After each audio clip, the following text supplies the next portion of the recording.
I want to highlight something I said at caucus this morning. I apologize to Jody Wilson-Raybould because I wasn't quick enough to condemn in unequivocal terms the comments and commentary and cartoons made about her last week. They were absolutely unacceptable, and I should have done it sooner. Welcome back to Power and Politics. In the Power panel, Hayden King, Supriya Dwivedi, Tim Powers, Kathleen Monk, and Chris Hall. Hayden, the Prime Minister there is referring to sort of this whisper campaign that, or characterization that liberal sources leaked out to the media a few weeks, I think not last weekend, but the weekend before, that characterized Jody Wilson-Raybould in a negative light, calling her a thorn in the government side, difficult to work with, that kind of thing. Last Friday, he came out and condemned them, but today he said that he apologized to her in caucus for taking so long. What do you think about that? I think this is a strategy, actually, of the PMO, especially when it comes to Indigenous women. There was a Assembly of First Nations National Assembly, Chiefs Assembly, a couple months ago in November, and Nisconluth Chief Jody Wilson got up to speak and asked the Prime Minister about free, prior, and informed consent, and the Prime Minister responded to her and called her Judy, very much like he called Miss Raybould Wilson Jody, in an attempt to belittle or delegitimize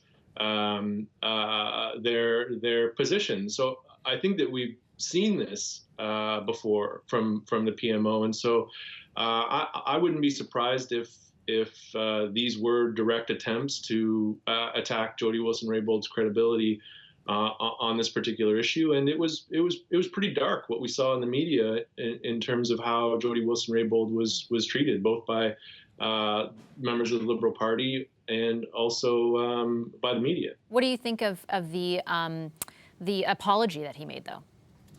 I think that this is all a part of the Prime Minister and the Prime Minister's office trying to resolve the situation. I think that Gerald Butt's resignation was part of that. I think this apology was part of that. I think Jody Wilson-Raybould wields some power right now, and these are the compromises that are being made to move past this scandal. But again, I get the politics of it. The Liberals need to do well in different female voting cohorts.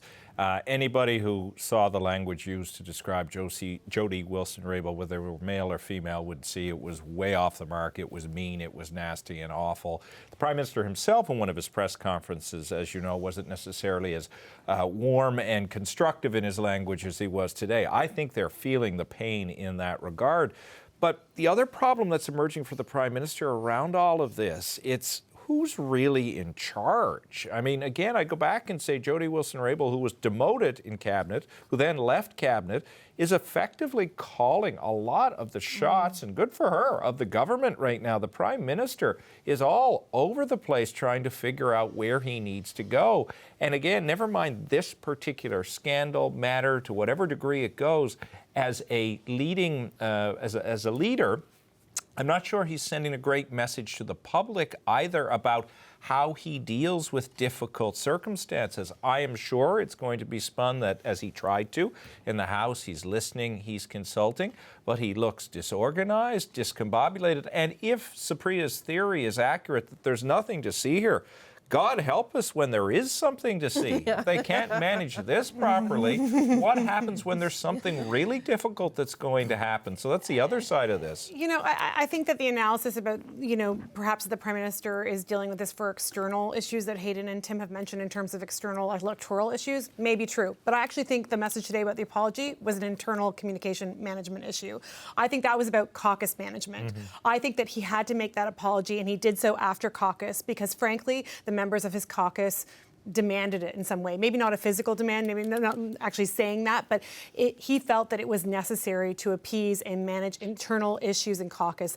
There have been debates. Chris probably knows a lot more about what's been happening in caucus than I would, but I do know that there were voices raising up and would want that. Yeah, look, I think unity is a really important theme that came out of caucus today because it's not that united.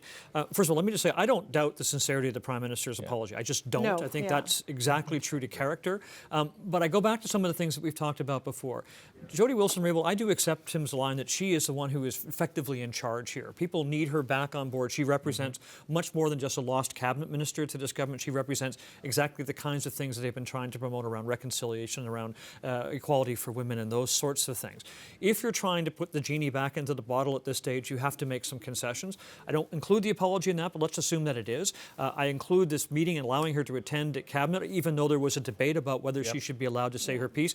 And certainly in caucus, my sense of having talked to Liberal MPs today is that everybody got together and said, we shouldn't talk to the media, we shouldn't be spinning our own tales here, we have to present a united front, because now they're looking down the road. How do we put this behind us? How do we actually get people to focus on the issues that we want to talk about? For 2 weeks now, there's been none of that. Yep. Supriya, what do you think? Yeah, I mean, I agree. And I've said from the jump that the fact that these comments weren't condemned by the PMO, I think it was last week when we were first talking about it, or perhaps even the week before, it's all melding together, it was a mistake. So I'm glad the Prime Minister has apologized. I agree with Kathleen that likely a lot of it was because of internal issues in caucus, and having people, whether or not they were actually explicitly or implicitly sort of suggesting that he do so. I think it's a step in the right direction. I'm not exactly sure why he would need to condemn editorial cartoons. I understand the optics why you would feel the need to do so, but again, that's for the editorial cartoonists to decide whether or not they've gone too far. And quite frankly, a number of them have been quite gross and I think in poor taste. But yet another day, and they're no closer to getting out of this mess. Yesterday, there looked like there might be some light at the end of the tunnel, but today it's as if they've created more mess again in their management of things in question period.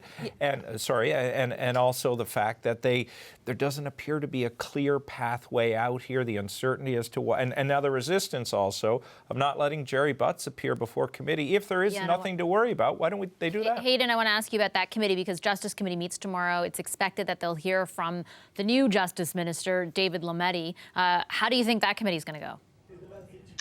Well, as was mentioned earlier, that all we're doing right now is speculating and trying to guess how this committee is going to unfold, and the testimony at this committee is going to unfold is, I think, impossible given the twists and turns that we've seen so far. But I mean, I think I'm really eager to hear what Jody Wilson-Raybould has to say, and I suspect just based on the appointment of Minister Lametti that we're not going to see too much conflict with the messaging so far from the government. I'd simply add that Jody Wilson-Raybould, while she is willing to appear, has already made it quite clear that she will only answer those questions that don't run in conflict with solicitor-client privilege. And as we know, she's engaged Thomas Cromwell to help her decide what it is she can say. And right now, that's apparently not anything. So don't expect much out of the hearing from her. For David Lametti, we talked a little bit about off the top.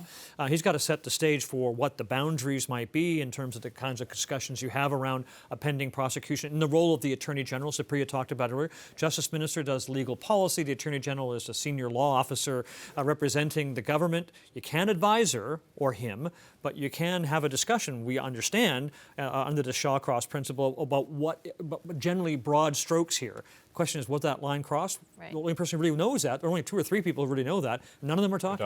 Right. Okay. And again, quickly, Supriya, and then I got to go to a break. Yeah, in the background of all this, isn't the Senate also perhaps voting on whether or not they're going to open an inquiry into this? Their own inquiry. Yeah. Just another layer.